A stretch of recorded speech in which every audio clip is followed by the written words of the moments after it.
इससे पहले कि मैं आगे बढ़ूं, मेरे भाइयों और मेरी बहनों, मैं आज ये आपको विनती करता हूं कि आज इस वीडियो के अंत तक आप बने रहिए, क्योंकि आज आप कुछ ऐसी बातें जानेंगे जो आपको हैरान कर सकती हैं और कुछ लोगों के लिए बिल्कुल नया भी हो सकता है कि ये उपदेश तो बिल्कुल अलग ही है।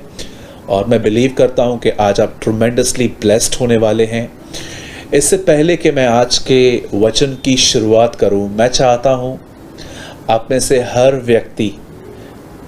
व्यक्ति जो मुझे देख रहा है एक बहुत अच्छी स्माइल दे। कम ऑन,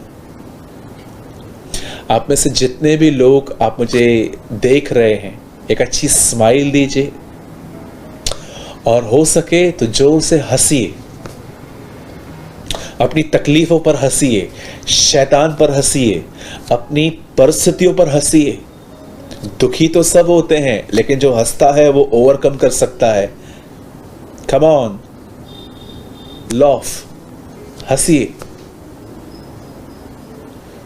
अब आपको एक काम करना है, जितने भी लोग मुझे देख रहे हैं, जो आपके पास में बैठे हैं, उन्हें एक बहुत अच्छी स्माइल देकर उन्हें कहिए, प्रभु आपके साथ है। Yes, praise the Lord, hallelujah.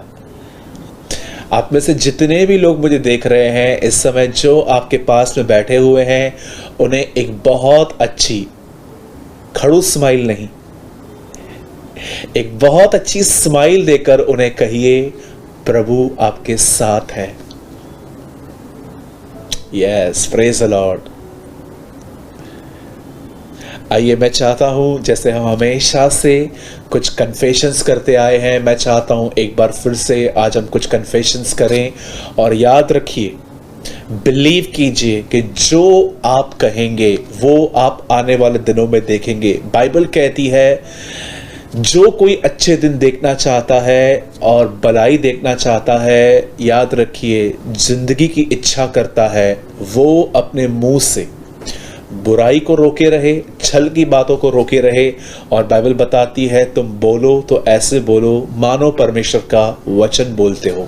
अब आप ये बिलीव कीजिए, जो आप ये कह रहे हो ये होगा, क्योंकि जो भी मैं आपसे कहलवा रहा हूं ये सब का बेस वर्ड ऑफ गॉड है, परमेश्वर का वचन है। आइए, सबसे पहले मेरे साथ कहिए, मैं परमेश्वर की संतान हूं।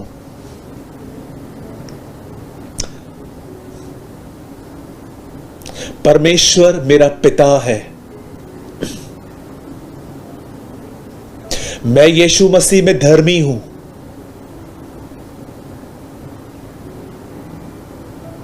मैं परमेश्वर का याजक हूं।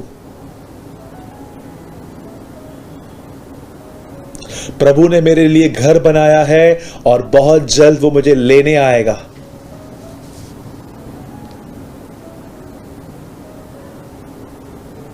मैं वहां रहूंगा जहां यीशु मसीह रहेंगे। मैं आने वाले दिनों में अपने परिवार और अपने जीवन में परमेश्वर की भलाइयां देखूंगा। मैं परमेश्वर के बड़े बड़े काम आने वाले दिनों में अपनी जिंदगी में देखूंगा। परमेश्वर मेरी उम्मीद से बढ़कर मेरे लिए काम करेंगे। मैं यीशु मसीह को और गहराई से जानूंगा। मैं यीशु मसीह के पीछे और अच्छे हृदय से चलूंगा। मैं पवित्र आत्मा से भर के जीऊंगा। मेरे अंदर परमेश्वर के दान वरदान होंगे। मैं प्रभु की सेवा करूंगा और मैं अंत तक विश्वास योग्य बने रहूंगा। जो पाप मुझसे हुए सो हुए, अब मैं खुदा के साथ चलूंगा। शैतान, तेरा मुझ पर कोई हक नहीं है। मैं नई वाचा में हूं, यीशु मसीह के अधीनता में। खुदा मेरा बाप है। Praise the Lord, hallelujah. मेरे भाइयों, मेरी बहनों, याद रखिए, आप जो कन्फेस करते हैं यही आपका फ्यूचर है। हमेशा इस बात को याद रखिए।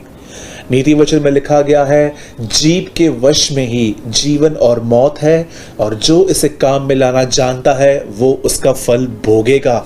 जो आप कहते हैं ये मेरे कहने से नहीं होना चाहिए, it will be your life style, ये आपका जीवन होना चाहिए, ये आपकी जीवन शैली होनी चाहिए। आइए, मैं बिलीव करता हूं कि हमने जो कहा है वो हमारे लिए ज़रूर होगा, और मैं बिलीव करता हूं कि आज के वचन के द्वारा परमेश्वर आपसे बहुत कुछ बात करेंगे।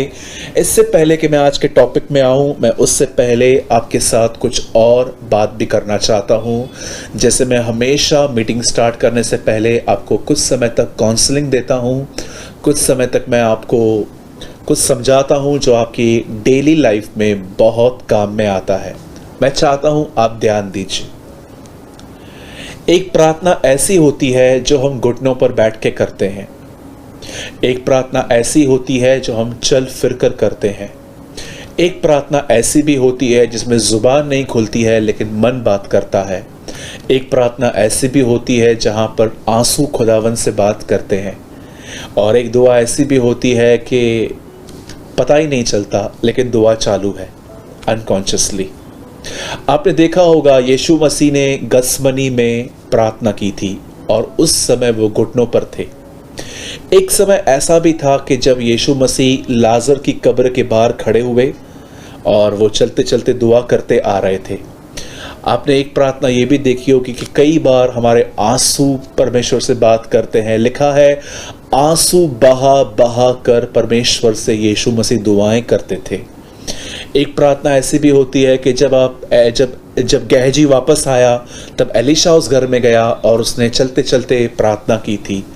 और एक प्रार्थना ऐसी होती है कि जब आप ट्रेन में हो, बस में हो, पब्लिक प्लेस पर हो, जब आप मुंह नहीं खोल सकते क्योंकि हमें थोड़ी शर्म सी महसूस होती है कि लोग मेरी ओर देखेंगे, तो हम मन ही मन में परमेश्वर से बात करते रहते हैं। और एक प्रेयर ऐसी होती है जो निरंतर है, जो अनकॉन्शियसली आपको पता भी नहीं चलता, और वो प्रार्थना होती है। आज मैं आपसे पूछना चाहता हूँ, एक मसीही व्यक्ति के लिए उसकी एक बुलाहट है कि वो प्रार्थना में रहे। बाइबल बताती है निरंतर प्रार्थना करो। यीशु मसीह ने कहा प्रार्थना करो कि तुम परीक्षा में न पड़ो। मैं आज आपसे पूछना चाहता हूँ मेरे भाइयों, मेरी बहनों, आप जानते हैं हमें क्यों इतने नेगेटिव थॉट्स आते हैं? क्यों हमारी सोच एक नकारात्मक सोच होती है? 100 बातें हमारे पास में घट रही हैं, हमारा ध्यान उन पे नहीं जाता, लेकिन अगर एक चीज़ गलत हो रही है तो हम उसे कैच कर लेते हैं, हम उसे उठा लेते हैं। आप जानते हैं क्यों शैतान बार बार आपके माइंड के साथ गेम्स खेलता है? क्यों शैतान आपके दिमाग के साथ खेलता रहता है? क्योंकि वो ये देख रहा है आपने अपना मन खोल कर रखा है और आप परख नहीं रहे हो कि आप किस चीज़ को आपको लेना है, किस चीज़ को आपको नहीं लेना है।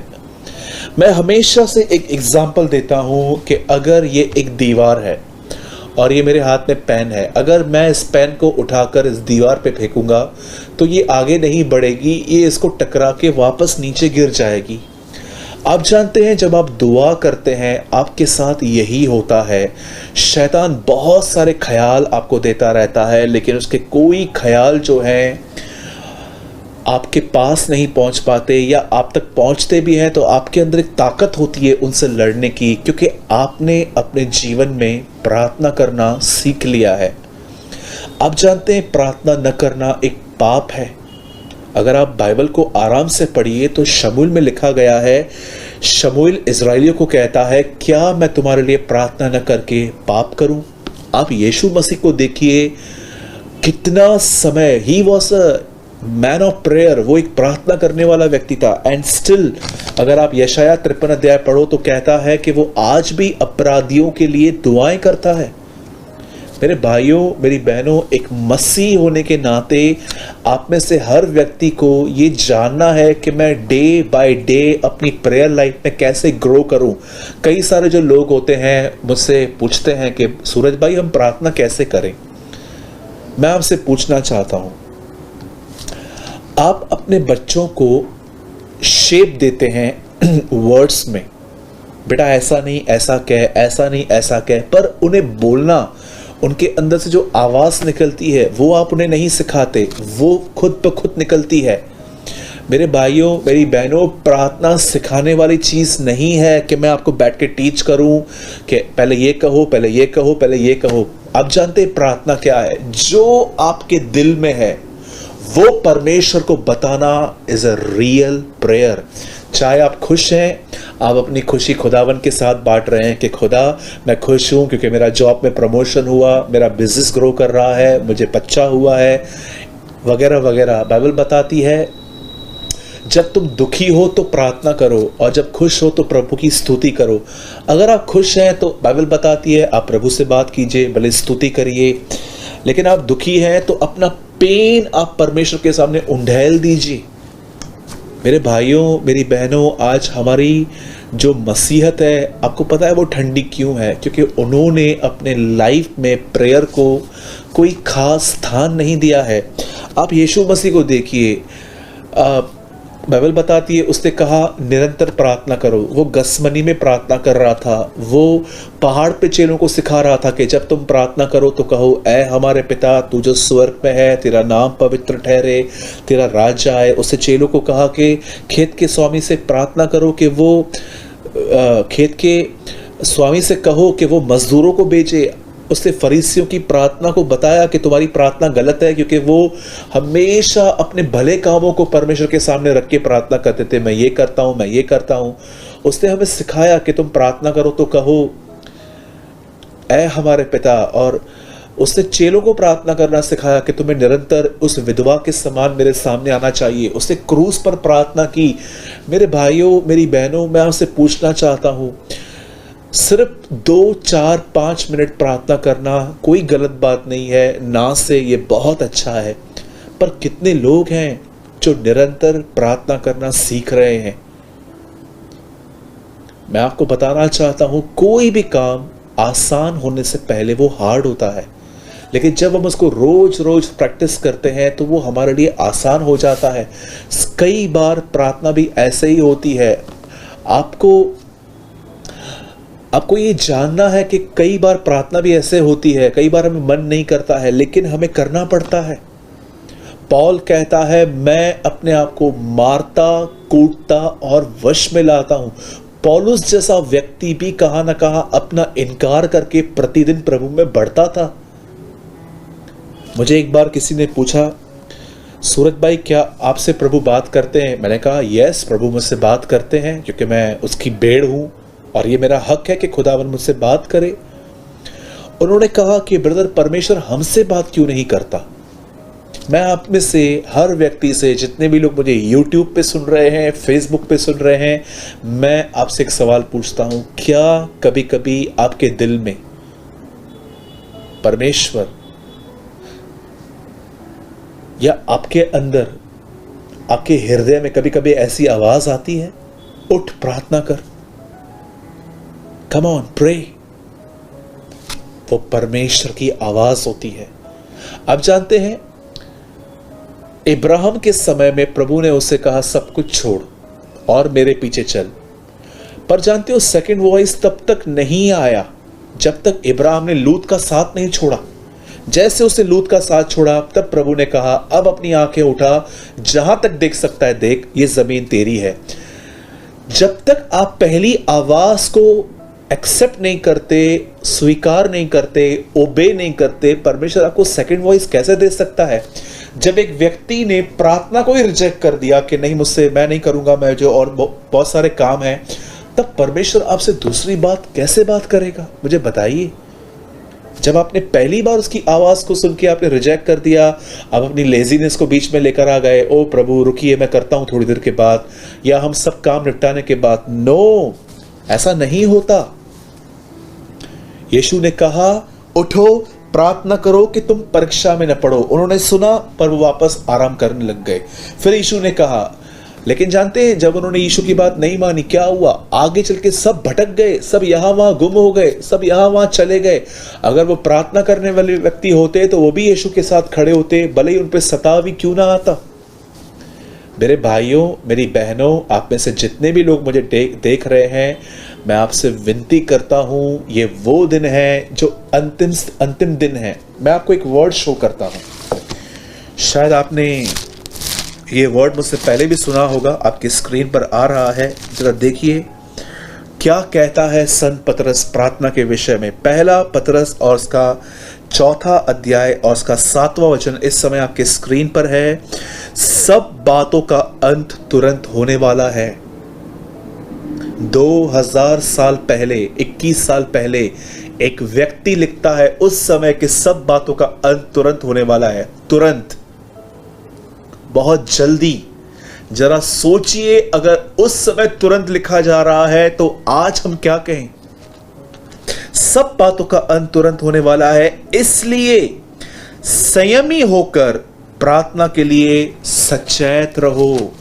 संयमी होकर, संयम का मतलब होता है खुद पर कंट्रोल कर प्रार्थना करने से पहले हमें खुद को कंट्रोल में करना पड़ता है। जब हम सोचते हैं हम प्रार्थना करें, अंदर से रिस्पॉन्ड आता है, नो अभी काम है, अभी टाइम है, अभी काम कर ले, अभी ये कर ले। पर बाइबल बताती है सेल्फ कंट्रोल, नो, मुझे पहले प्रेयर करनी है। खुद को वश में लाकर हमें अपने आप को कमरे में बंद करना पड़ता है या हमें बैठना पड़ता है ताकि हम खुदा से बात करें, हम उसके साथ उसकी बड़ाई करें, उसकी आराधना करें। यही करने पर हम पवित्र आत्मा से परिपूर्ण होते हैं और परमेश्वर के साथ चलने के लिए शुरू कर देते हैं। यहां पर प्रार्थना के साथ संयम भी आया है। पौलुस जैसा व्यक्ति कहता है, मैं अपने आप को मारता, कूटता और वश में लाता हूं। खुदावन ने हमें सिर्फ और सिर्फ स्टेज पे खड़े होकर प्रचार करने के लिए नहीं बुलाया है। खुदा ने हमें उसके साथ दुआएं करने के लिए भी बुलाया है। याद रखिए, prayer is a glorious calling. प्रार्थना करना एक बहुत अच्छी बुलाहट है। और याद रखिएगा, जब आपको खुदा ने अपने पास बुलाया है, हम में से हर व्यक्ति ये जानना चाहता है मेरी बुलाहट क्या है। मैं पास्टर बनूंगा, मैं प्रचारक बनूंगा, मैं प्रॉफिट बनूंगा, मैं ये बनूंगा, मैं वो बनूंगा। आजकल तो बच्चे बच्चे प्रॉफिट बन गए हैं। मैंने आपको पहले भी बताया था, एक प्लेस पे मैं था, एक बच्चा मेरे सामने आया, 2-3 दिन का ही था खाली। उन्होंने कहा इनके लिए प्रेयर करो। मैंने कहा ठीक है, मैं प्रेयर करता हूं। आपने इनका नाम क्या रखा है? Profit so and so. 4 दिन के बच्चे को प्रॉफिट कहा जाता है। जरा सोचिए। मैं नहीं कहता हूं कि परमेश्वर बचपन से किसकी बुलाहट को नियुक्त नहीं कर सकता। नो, मैं बिलीव करता हूं कि परमेश्वर कभी कभी बचपन से ही हमें कह देते हैं कि यस ये वो बनेगा। लेकिन आज बहुत जगहों पे ट्रेंड बन चुका है बस कि उसने अपने बच्चों का नाम ये रख दिया तो मैं भी ये रखूंगा। इससे पहले कि आप कुछ करें, उससे पहले आप परमेश्वर से दुआएं करें कि वो आपको प्रॉपर लीड दे। जकरिया कौन था? जॉन द बैप्टिस्ट का डैडी कौन था? एक याजक था। लेकिन याद रखिए, यूहन्ना बपतिस्मा दाता याजक नहीं था, वो एक भविष्यवक्ता था। जरूरी नहीं है कि एक पास्टर का बेटा पास्टर ही बनेगा।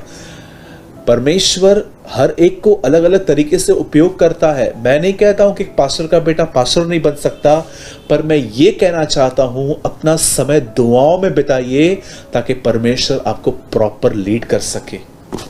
मैं बिलीव करता हूं कि आज जितने भी जवान लोग जो मुझे देख रहे हैं, आप हमेशा ईगर होते हैं जानने के लिए कि प्रभु मुझे क्या बनना चाहता है। पास्टर, प्रचारक, प्रॉफिट, शिक्षक मुझे क्या बनना चाहता है।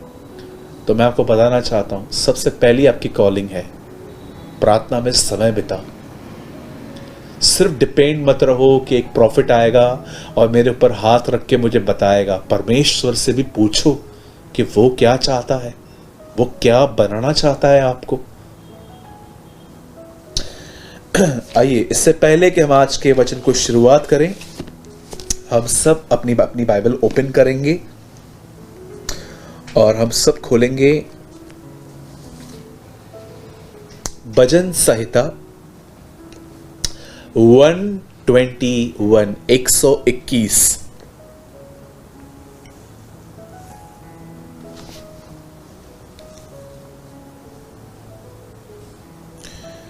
साम ज़बूर 121 हम सब पहले खोल लेंगे और उसके बाद हम दुआ करेंगे, और दुआ करने के बाद हम आज के वचन को स्टार्ट करेंगे कि परमेश्वर किस तरह से कमजोर लोगों में अपनी ताकत रिवील करता है। Let's pray.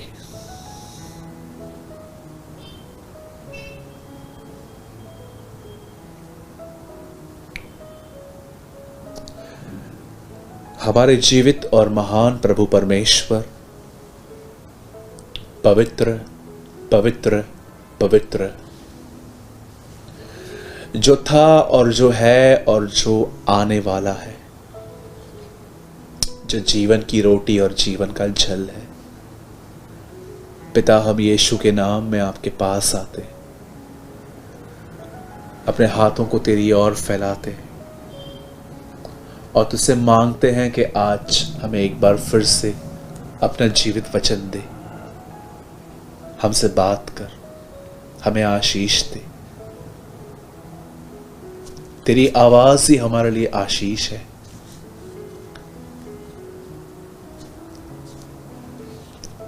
आदम का खाना सिर्फ अदन की वाटिका में फल नहीं थे, लेकिन तू खुद था। होने दे प्रभु के आज इस वचन को जब हम प्रचार करें तो तेरा आत्मा बड़े बल से लोगों को छुए, लोग नए हों, बंधन टूटें और तुझसे आशीष पाएं। हम तेरे सारी महिमा आदर देते हैं, दुआ को यीशु के नाम में मांगते हैं, आमीन आमीन। आइए हम स्टार्ट कर रहे हैं परमेश्वर के वचन को, और मैं चाहता हूं आप सब ध्यान दीजिए। अब जो मैं आपको कह रहा हूं, हो सकता है ये थोड़ा आपके लिए नया और थोड़ा अजीब हो, लेकिन ये सच है। It's 100% truth.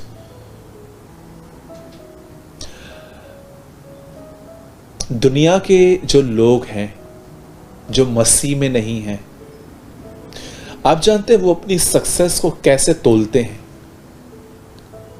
उनकी नजर में सक्सेस व्यक्ति कौन है? और बड़े दुख की बात है कि जब हम भी जो विश्वासी लोग हैं, हम भी अगर इस तरह सक्सेस को तोलें, तो मुझे समझ में नहीं आता है कि अनबिलीवर और बिलीवर में आखिर फर्क क्या रहा। आप जानते हैं दुनिया किसे सक्सेस व्यक्ति कहती है? उनको जिन्होंने एक अपने पास एक बहुत बड़ा बैंक बैलेंस रखा है।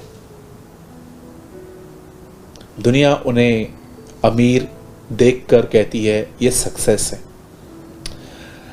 जिसके पास हम देखते हैं कि आज जिनके पास बहुत बड़ी बड़ी गाड़ियां हैं, जिनकी पत्नियां बहुत गोल्ड पहनती हैं, सिल्वर पहनती हैं, जिनके पास बहुत प्रॉपर्टी है, पैसे हैं, नाम है, शोहरत है, जिनकी पब्लिक जिनकी पूजा कर रही है, आज हमें लगता है कि ये व्यक्ति कितना सक्सेस है। पर बाइबल बताती है जो बातें इंसान की दृष्टि में महान है, वो प्रभु की दृष्टि में तुच्छ है। एक एग्जाम्पल मैं आपको देना चाहता हूँ।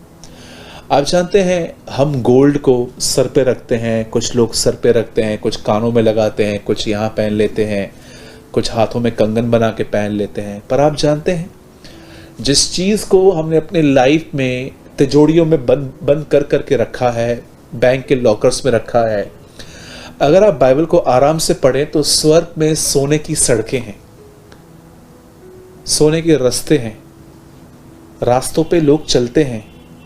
जो चीज़ें हम लोगों ने यहाँ पर बहुत हाई लेवल पे रखी हैं, वो चीज़ें स्वर्ग में पैरों के नीचे हैं।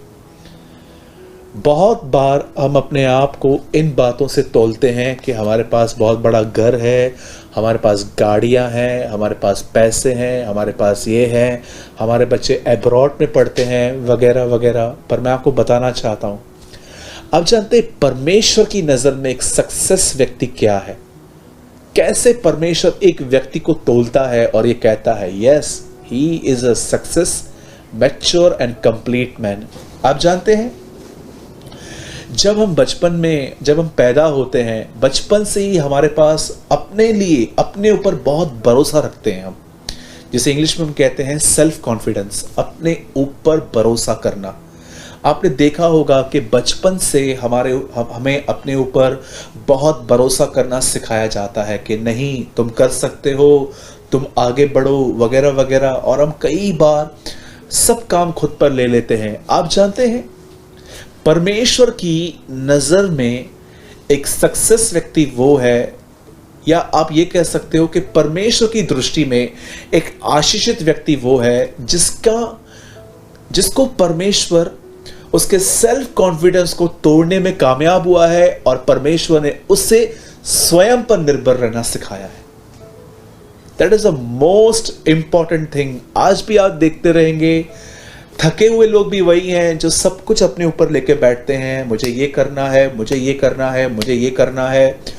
लेकिन एक टूटा हुआ व्यक्ति जिसको परमेश्वर ने सेल्फ कॉन्फिडेंस ब्रेक किया है, आपने मूसा के लिए पढ़ा होगा कि कोई समय था कि उसे ऐसा लग रहा था मैं ही वो व्यक्ति हूँ जो इज़राइल को छुड़ाएगा। उसको प्रेरितों के काम 7 अध्याय में लिखा गया है, वो वचन में और कर्म में सामर्थी था। लेकिन जब उस व्यक्ति से गलती हुई, उसके हाथ से मर्डर हो गया और वो वहाँ से भाग गया। अगले 40 साल तक ना उसे कोई जानता था, ना उसे कोई पहचानता था। वो भेड़ और बकरियों को चराता था। और एक दिन ऐसा हुआ जब खुदा ने उसे अपने पास बुलाया तो प्रभु ने उससे पूछा कि तेरे हाथ में क्या है? वो कहता है लाठी है। प्रभु कहता है तू जा, मैं इसके द्वारा बड़े बड़े काम करूँगा। तब मूसा कहता है मैं तो बात करना भी नहीं जानता। जो व्यक्ति वचन और कर्म में इतना सामर्थी था, अब वो व्यक्ति शून्य हो गया, और परमेश्वर ने अब उस व्यक्ति का इस्तेमाल करना चालू किया। बहुत सारे लोगों को लगता है मैं प्रचारक बनूंगा क्योंकि मेरी बाइबल स्टडी बहुत अच्छी है, मैं बाइबल कॉलेज से होकर आया हूं, मेरा प्रार्थना जीवन 10 घंटा है, प्रभु को तो मुझे इस्तेमाल करना ही है। माय ब्रदर, माय सिस्टर, आपको टूटने की जरूरत है। परमेश्वर ज्ञानियों का इस्तेमाल नहीं करता। यीशु मसीह के समय में फरीसी बहुत ज्ञानी थे, यीशु ने एक का उपयोग नहीं किया, ऐसे लोगों का उपयोग किया जो अनपढ़ थे, मछुआरे थे, गुनाहों में थे, चुंगी लेने वालों में थे। यीशु ने उनको बुलाया क्योंकि उनमें एक बहुत अच्छी बात थी। वो भले ही टूटे हुए व्यक्ति नहीं थे, लेकिन उन्होंने यीशु के पीछे चलना स्टार्ट कर दिया था। आप जानते हैं, दुनिया उन्हें सक्सेस कहती है जिनके पास पैसे हैं, शोहरत है, नाम है, गोल्ड है, बहुत कुछ है। लेकिन परमेश्वर की दृष्टि में सबसे रियल सक्सेस, आशीषित, मुबारक व्यक्ति वो है जिसका सेल्फ कॉन्फिडेंस, जिसका खुद पर जो भरोसा है, परमेश्वर उसको वो तोड़ने में कामयाब हुआ है, और अब वो व्यक्ति परमेश्वर पर निर्भर है। मैं आपको अब एक वर्ड कोट करवा रहा हूं और मैं आपको बताना चाहता हूं, यही वो व्यक्ति होते हैं जो बिल्कुल कमज़ोर हैं। उन्हें पता है कि वो आगे नहीं बढ़ सकते जब तक प्रभु हमारी मदद न करे। और देखिए इन व्यक्तियों का जीवन कैसे होता है। मैं चाहता हूं आप में से जिनके पास भी बाइबल है, आप मेरे साथ ओपन कर सकते हैं साम 121, और मैं आपके लिए पढ़ रहा हूं स्टार्टिंग के 2 वचन। मैं अपनी आंखें पर्वतों की ओर लगाऊंगा, मुझे सहायता कहां से मिलेगी? मुझे सहायता यहोवा की ओर से मिलती है जो आकाश और पृथ्वी का करता है। ध्यान दीजिए, इन दोनों वचनों में मोस्ट इंपॉर्टेंट जो थिंग्स हैं वो है मुझे सहायता कहां से मिलेगी, और सेकंड जो है वो है मैंने अपनी आंखें कहां लगा रखी हैं। आप जानते हैं, जैसे कि आज का टाइटल है, परमेश्वर किस तरह के लोगों में अपनी ताकत प्रकट करता है? कमज़ोर लोगों में। लेकिन वो कमज़ोर लोग कैसे होते हैं? मैंने आपको पहले बताया कि परमेश्वर की लाइफ नज़र में सक्सेस क्या है। अब मैं आपको थोड़ा इस बात पे जोर देना चाहता हूँ, और मैं चाहता हूँ आप ज़रा देखिए कि आज परमेश्वर आपसे क्या बात करना चाहते हैं। ध्यान दीजिए, बाइबल ऐसा बताती है कि परमेश्वर जो है वो कमज़ोर लोगों में अपनी ताकत दिखाता है। पर हमें यह भी जानना है कि कमज़ोर लोग होते कैसे हैं। क्यों आज परमेश्वर बहुतों की मदद नहीं कर पाता? क्योंकि परमेश्वर ने हर एक को कहा है इसहाक लेकर आओ, पर हम इश्माइल लेकर आ रहे हैं। इश्माइल अपनी ताकत से पैदा हुआ था, लेकिन इसहाक प्रतिज्ञा की हुई संतान था। अब मैं चाहता हूं आप सब ध्यान दीजिए। अगर आप ये जानना चाहते हैं कि रियल कमजोर व्यक्ति कौन होता है और परमेश्वर उनमें अपनी सामर्थ कैसे प्रकट करता है, तो मैं आज आपको कुछ समझाना चाहता हूं। बाइबल बताती है एक टाइम था, एक समय था जब एक व्यक्ति इस दुनिया में रहता था। वो यहूदा का राजा था, बहुत बड़ी सेना उसके साथ थी, और कहां न कहां वो व्यक्ति परमेश्वर को जानता भी था। और बाइबल बताती है उसका नाम यहोशापात था। बाइबल बताती है कि वो एक राजा था, और इन राजाओं के पास डिफरेंट न्यूज़ आती रहती हैं, खबरें आती हैं। उनके सेनापति या दुनिया में ऐसे बहुत सारे लोग फैले हुए रहते हैं जो उनके लिए ये काम करते थे। बाइबल बताती है एक दिन यहोशापात को पता चला कि काफ़ी सारे लोग उसकी तरफ बढ़ रहे हैं, और कुछ देश के राजा भी उसकी तरफ आ ही रहे हैं उसे मारने के लिए। उसकी एक युद्ध होने वाला था। जब बाइबल बताती है कि यहोशापात को ये पता चला, देखिए मैं आपको बताना चाहता हूं एक ताकतवर व्यक्ति यहां पर क्या करता है, एक कमजोर व्यक्ति यहां पर क्या करता है। एक ताकतवर व्यक्ति एक ही काम करता, वो सबसे पहले अपने सेनापतियों को बुलाता, अपने रूल करने वाले लोगों को बुलाता, और उनसे वो पूछता कितने प्यादे हैं, कितने वजीर हैं, कितने लोग हैं, कितने सैनिक हैं, सबको तैयार करो। मुझे पता चला है कि दुश्मन, 3 देश के दुश्मन चढ़ाई करने के लिए आ रहे हैं। लेकिन जानते हैं यहोशापात ने ऐसा कोई काम नहीं किया। यहोशापात को जब ये पता चला कि कुछ देश के लोग उसे मारने के लिए आ रहे हैं, चढ़ाई करने के लिए आ रहे हैं, और उन दिनों में मैं आपको बताना चाहता हूं, अब हम अपने समय में युद्ध बहुत कम देखते हैं, अब हम बहुत सारी लड़ाइयां देखते हैं। जैसे कि 2 लोग थे, उन्होंने आपस में लड़ाई की, एक ने दूसरे को मार दिया। अब हम इन दिनों में युद्ध की चर्चाएं बहुत कम सुन रहे हैं। पहले के दिनों में ऐसा होता था, जब युद्ध होते थे तो पूरे देश आपस में लड़ पड़ते थे, एक दूसरे को खत्म कर देते थे। लाखों की तादाद में, अगर आप हिस्ट्री देखो तो लाखों की तादाद में लोग एक दिन में मर जाते थे। इवन आप बाइबल को अगर आराम से पढ़िए तो ऐसी लड़ाइयाँ हैं जहाँ पर लाखों लोग एक बार में मर गए, हजारों के हजारों लोग एक साथ मर गए। लेकिन जब यहोशापात को पता चला, तो मैं आपको बताना चाहता हूं, एक ताकतवर व्यक्ति सीधा अपनी ताकत की ओर देखता। बाइबल बताती है हाय उन पर जो सहायता के लिए मिस्र में जाते हैं। मिस्र क्या है? संसार, ताकत, दुनिया की ताकत। कितने लोग मेरे पास हैं आज भी, अगर आप देखेंगे तो बहुत सारे जो लोग कलीसिया चला रहे हैं, वो हमेशा अपने लोगों की गिनती करते रहते हैं। मेरे पास कितने लोग हैं? 500 लोग हैं। आपकी ताकत वो लोग नहीं है, आपकी ताकत आपका खुदा है। किसी को घोड़ों का सहारा है, किसी को रथों का सहारा है, परंतु हम तो अपने परमेश्वर के नाम पे भरोसा करेंगे, क्योंकि घोड़े तो गिर पड़े, हम उठ खड़े हुए। बाइबल के अंदर सबसे अच्छे घोड़े मिस्र में पाए जाते थे, और लिखा गया है, आप देखते रहेंगे, सुलेमान मिस्र से घोड़े खरीद करता था। लिखा है घोड़े तो गिर पड़े पर हम उठ खड़े हुए। जो घोड़ों पे भरोसा करते थे वो गिर पड़े। जो संसार पे अपनी ताकत पर, मैं इंटेलिजेंट हूं, मुझे बहुत सारे कॉन्टेक्ट्स हैं, मैं काम को ऐसे कर सकता हूं, मैं इसको कॉल लगा लूंगा, मैं उसको फोन कर दूंगा, ये लोग गिरने ही हैं। हाय उन पर बाइबल बताती है जो सहायता के लिए मिस्र में जाते हैं। किसी को घोड़ों का सहारा है, किसी को रथों का सहारा है। जो लोग संसारिक तौर पे ये सोचते हैं कि अगर कुछ हुआ भी तो ये आदमी बैठा हुआ है, ये आदमी बैठा हुआ है, मैं इसको कॉल कर लूंगा, अरे मेरे पास बहुत पैसा है, बाइबल बताती है हाय है ऐसे लोगों पर। वे तो गिर गए, लेकिन जो उसके नाम पे भरोसा करते थे, लिखा है वो हमेशा खड़े रह पाए। मेरे भाइयों, मेरी बहनों, यहोशापात ने अपने घोड़े और रथों को नहीं देखा, उसने अपने लोगों को नहीं देखा। एक ताकतवर व्यक्ति जो अपने आप में कंप्लीट व्यक्ति है, वो इस तरह के नजरियों को रखता है।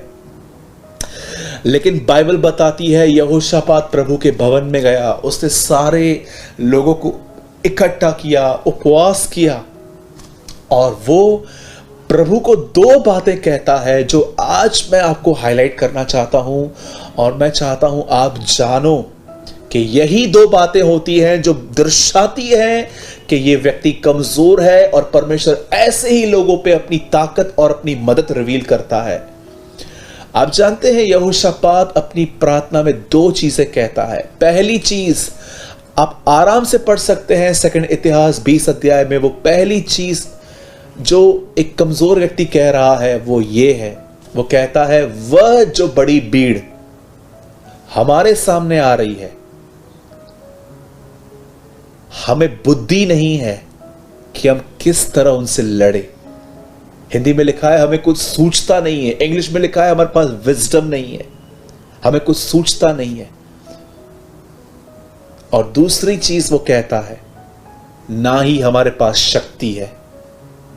आप जानते हैं एक कमजोर व्यक्ति जो खुदा के हाथों से टूटा हुआ है, जैसे मैंने स्टार्टिंग में आपको बताया मूसा परमेश्वर के हाथों में टूटा हुआ था, उसके पास दो चीजें कभी नहीं होती हैं। एक, उसके पास अपनी स्मार्टनेस नहीं होती, अपनी सूझबूझ नहीं होती। वो परमेश्वर पे निर्भर रहता है कि तू मुझे बता। आप आराम से पढ़िए, दाऊद जब भी लड़ाई करने जाता था वो परमेश्वर से पूछता था।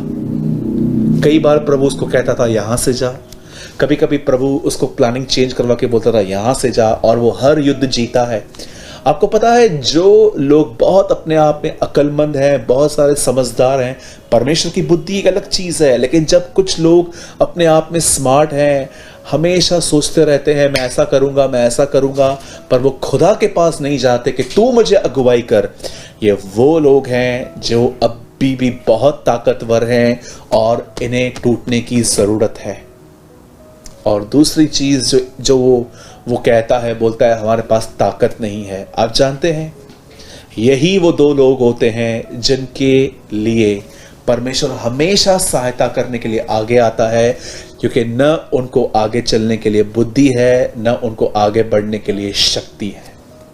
आज मैं आपसे पूछना चाहता हूं, कहीं आप एक ऐसे व्यक्ति तो नहीं है जिनको अपने कॉन्टेक्स्ट पे बहुत घमंड है, मैं इसको जानता हूं, मैं इसको जानता हूं। कहीं आप एक ऐसे व्यक्ति तो नहीं है जो अपनी दृष्टि में बुद्धिमान है, कुछ हुआ भी तो क्या हुआ, मैं रास्ता निकाल लूंगा, मुझे पता है मुझे क्या करना है, मैं क्योंकि मैं बहुत पुराना हूं, मुझे इस फील्ड में बहुत कुछ पता है। You need to be broken my brother, मेरे भाई मेरी बहन, अभी भी आप बहुत कंप्लीट हो। इसीलिए कई बार परमेश्वर आपके जिंदगी में ऐसा होने देता है जिसमें आप टूटो, जमीन पे गिरो और उस पर निर्भर होना सीखो। परमेश्वर की दृष्टि में ये एक सक्सेस व्यक्ति होते हैं। मैं अपने लाइफ में ऐसे बहुत सारे लोगों पे भरोसा करता था, उनके दम पे उड़ता भी था। कई बार सोचता था कोई बात नहीं, ये है ना, ये करवा के दे देगा काम। आहिस्ते आहिस्ते परमेश्वर ने उन लोगों को मुझसे खींच लिया, मैं जमीन पे गिरा, बहुत डिस्करेज हुआ, डिस्टर्ब हुआ, बहुत सारी प्लानिंग्स खत्म हो गई, लेकिन आज मैं उस पर निर्भर होना सीख रहा हूं। ये आपके साथ भी होता है। जो व्यक्ति कमजोर हैं, सबसे पहले वो स्मार्ट नहीं होते हैं, वो परमेश्वर की दृष्टि में, याद रखिए, आप प्रभु की दृष्टि में, आप प्रभु के सामने कभी स्मार्ट नहीं बन सकते। यस, हम जब दुनिया में रहते हैं तो हमें एक एटीट्यूड रखना पड़ता है। अगर आप वहां पर थोड़ा एटीट्यूड नहीं रखोगे तो लोग यस आपका फायदा उठाते हैं, मैं इस बात से एग्री करता हूं, लेकिन जब आप परमेश्वर के सामने हैं आप शून्य हैं।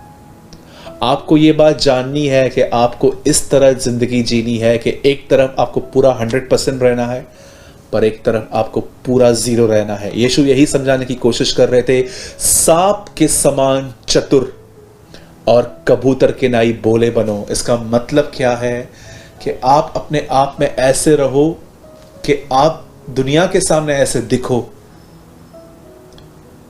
कि आप एक बहुत ही बुद्धिमान व्यक्ति हो, लेकिन भीतर से आप सारी चीजों के लिए परमेश्वर पर निर्भर हो। मेरे भाइयों, मेरी बहनों, आज मैं आपसे पूछना चाहता हूँ, कहीं आप अपनी नज़र में बड़े बुद्धिमान व्यक्ति तो नहीं है? या क्या आपको अपनी ताकत पे घमंड तो नहीं है? यहोशापात दो ही चीज़ें कहता है। वो कहता है एक भीड़ आ रही है हमें मारने के लिए, ना मुझे उनसे लड़ने के लिए ताकत है, ना मुझे उनसे लड़ने के लिए बुद्धि है। और आप जानते हैं उसके बाद वो क्या कहता है? पर हमारी आंखें तो तेरी ओर लगी रहेंगी। आइए, जितने भी लोग मुझे देख रहे हैं, हर व्यक्ति जो YouTube पे है, चाहे फेसबुक पर है, जितने भी लोग मुझे देख रहे हैं, सब इस समय अपनी आंखें खुदावन की ओर लगाइए और कहिए हमारी आंखें तेरी ओर लगी रहेंगी। यहां पर ये लिखा गया है। आइए, मैं आपको समय दे रहा हूं, सब कहिए, जितने भी लोग हैं इस समय उसकी ओर देखिए और कहिए हमारी आंखें तेरी ओर लगी रहेंगी।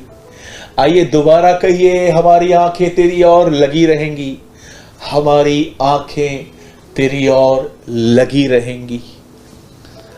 आप जानते हैं जिनके पास बुद्धि नहीं होती है, जिनके पास ताकत नहीं होती है, उनकी आंखें खुदा की ओर लगी हुई रहती हैं।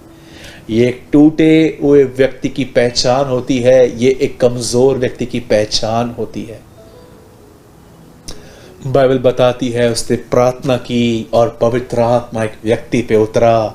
उस व्यक्ति ने कहा कल चले जाना, तुम्हें लड़ना नहीं होगा, तुम प्रभु की ओर से अपना बचाव देखोगे। और बाइबल बताती है यहोशापात वो युद्ध जीत गया। मेरे भाइयों, मेरी बहनों, आप जानते हैं कई बार परमेश्वर आपकी जिंदगी में क्यों अलाउ करता है कि आपके साथ धोखा हो? क्यों परमेश्वर कई बार आपके प्रिय लोगों को आपसे दूर कर देता है? क्यों परमेश्वर कई बार आपको सक्सेस नहीं देता? क्योंकि वो जानता है उसने अगर आपको दे भी दिया तो आप 2-3 महीने के बाद वापस गिर जाएंगे। इसीलिए परमेश्वर कभी कभी हमारे जिंदगी में ये बातें अलाउ करता है कि हम नीचे गिरें, हम टूटें। उसके बाद परमेश्वर आपको जो देगा वो आपके हाथ में बना रहेगा। मेरे भाइयों, मेरी बहनों, जो परमेश्वर आपकी जिंदगी में करना चाहता है उसे करने दीजिए। इससे पहले कि परमेश्वर आपको सामर्थ्य बनाए, उससे पहले वो आपको कमजोर बनाएगा। उसकी ओर देखते रहिए, उसकी ओर निहारते रहिए। यही वो लोग होते हैं जिनमें परमेश्वर अपनी सामर्थ बताता है, परमेश्वर की सहायता करता है। इससे पहले कि मैं बंद करूं, मैं फिर से पढ़ना चाहता हूं। देखिए, एक परमेश्वर के सामने कमजोर व्यक्ति क्या कह रहा है? मैं अपनी आंखें पर्वतों की ओर लगाऊंगा। मुझे सहायता कहां से मिलेगी? मुझे सहायता यहोवा की ओर से मिलती है, जो आकाश और पृथ्वी का करता है, मालिक है। Let's pray. स्वर्गीय पिता, मैं दुआ करता हूं यीशु मसीह के नाम में। मैं धन्यवाद करता हूं प्रभु आज के वचन के लिए। आपने बहुत गुड़, कठिन और बेत की बातें हम पे प्रकट की हैं। होने दीजिए प्रभु कि हम टूटें, हम जीरो हो जाएं, हम नीचे आएं, ताकि हम तुझ पर निर्भर रहना सीखें। जो तुझ पर निर्भर है वही कमज़ोर है, और जो कमज़ोर है उस पर तेरी ताकत है। प्रभु, हम पर दया और अनुग्रह कर। होने दे प्रभु कि हमें ऐसी आंखें और ऐसा मन दे जो ये देख पाएं कि सारी बातों में से भलाई पैदा होगी। प्रभु, जितने भी लोग मुझे देख रहे हैं, आप में से जितने भी लोग मुझे इस समय देख रहे हैं, बदन के जिस भी हिस्से में आपको दर्द है, अपना दाहिना हाथ वहां रखिए। स्वर्गीय पिता, मैं दुआ करता हूं यीशु के नाम में। उस व्यक्ति ने आपको कहा तू यहां से कह दे, मेरा सेवक वहां चंगा होगा। हम भी ये बिलीव करते हैं प्रभु, आपका एक शब्द इन सारे लोगों को चंगा कर सकता है। हम यीशु के नाम से प्रार्थना करते हैं, हर बीमार यीशु के नाम में चंगा हो जाए। जितने भी लोगों को बरकत चाहिए प्रभु जी, मैं दुआ करता हूं आप उन्हें बरकत दे। हर व्यक्ति आने वाले दिनों में पवित्र आत्मा से परिपूर्ण हो, तेरे वचन में बढ़ता जाए। और जिन बहनों को बच्चे नहीं होते हैं, खुदा तू उनकी गर्भ को खोल, ताकि प्रभु जी उन्हें बच्चे हों और वो बच्चे तेरे राज्य में उपयोग किए जाएं। जितने भी लोग देख रहे हैं प्रभु, उन सबों को तेरा हाथ रहे। तमाम वो लोग जो इस समय में यूट्यूब पे और फेसबुक पे देख रहे हैं और आने वाले टाइम में देखने वाले हैं, सब पर तेरा रहम, तेरा अनुग्रह हो। विश्वास करते हैं प्रभु, आपने हमारी दुआओं को सुना। प्रार्थना यीशु के नाम में मांगते हैं, आमीन।